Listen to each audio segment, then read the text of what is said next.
this administration. $4 trillion in debt has been added to our children's burden. 1 in 6 work-eligible Americans cannot even find a job. Now, in Washington, they call this a recovery. In the rest of America, we call it a failure.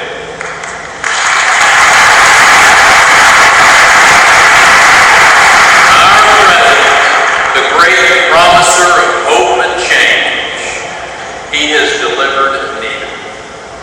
What he's delivered, Americans don't want. His latest idea is one of the most offensive to date. This week, President Obama had the audacity to propose to veterans that they should be required to pay $200 when they turn 65 years old in order to get their Medicaid benefits. That they should pay higher prescription drug. Mr. President, the men and women of our military who have served our country with courage every single day have already sacrificed enough.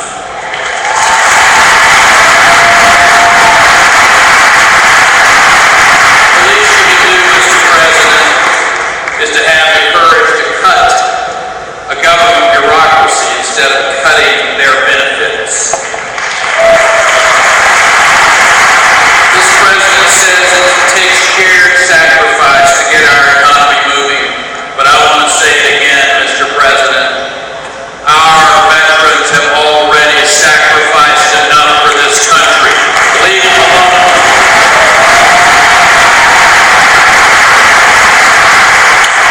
What especially bothersome to me is that consider the waste that we know exists in government today. You know, there was a report revealed this last week that bureaucrats in Washington were spending money on $16 muffins. Yeah, go figure that. You want to be in the muffin business, don't you? Don't tell me there's not waste to be cut. Don't ask us for more of our money, Mr. President. We can't afford 4 years of high unemployment, the failed stimulus, the record debt, the misplaced priorities. It's time for a change. When I say change, I'm not talking about the rhetoric of change. I'm talking about the record of change.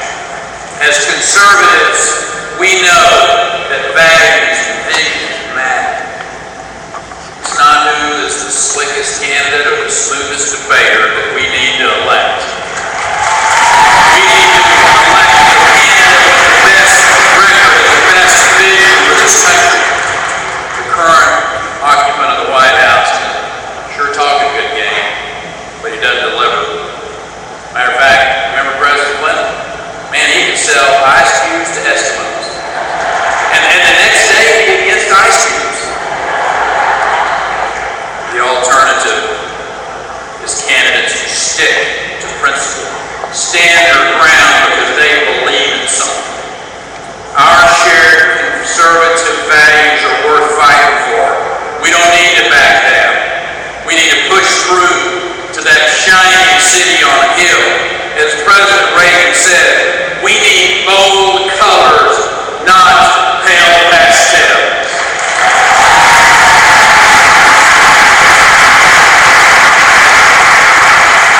As governor, I have led based on a few guiding principles. Number 1 is don't spend all the money.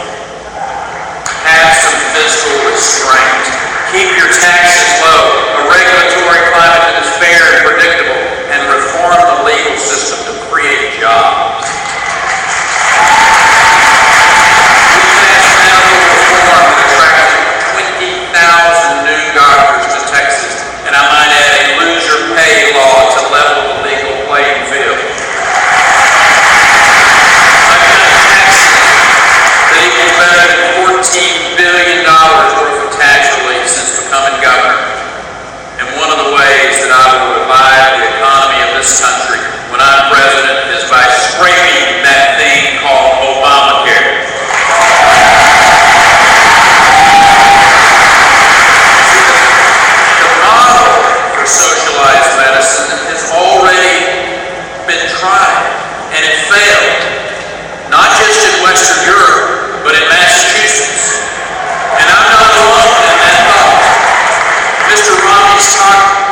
Obamacare is applied to this country.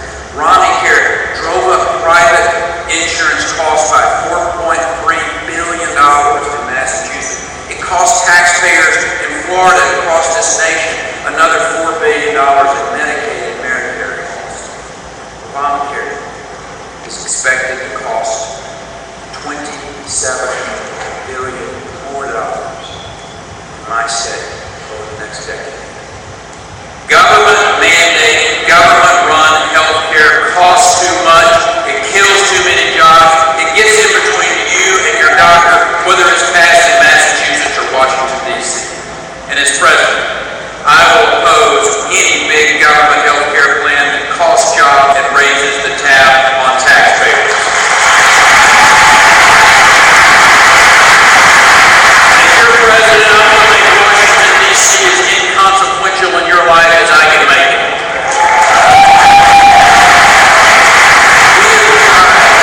We have tried 2.5 years of government trying to stimulate the economy. It's time to let the private sector grow the economy. We need a flatter, broader, fair federal tax code. We need to restore investor confidence by eliminating federal regulations from those activist agencies like the EPA. We need to cut the spending, reduce the debt, so that our children inherit a country as promising as the one that our parents gave us. You see, I grew up, as Al shared, a small farming community west of Fort Worth, Texas. We didn't spend a lot of time looking around for government to help us out. If a neighbor was sick, we all pitched in together to gather the crops, manage their livestock. In my case, we didn't even have indoor plumbing until I was 5 years old. The son, 10 farmers. I promise you one thing. I wasn't born with 4 aces in my hand. Like a lot of you, I view the pathway to success as the product of hard work. And we continue to reject the idea that Washington is our caretaker. The nanny state was not needed for our forefathers who carved out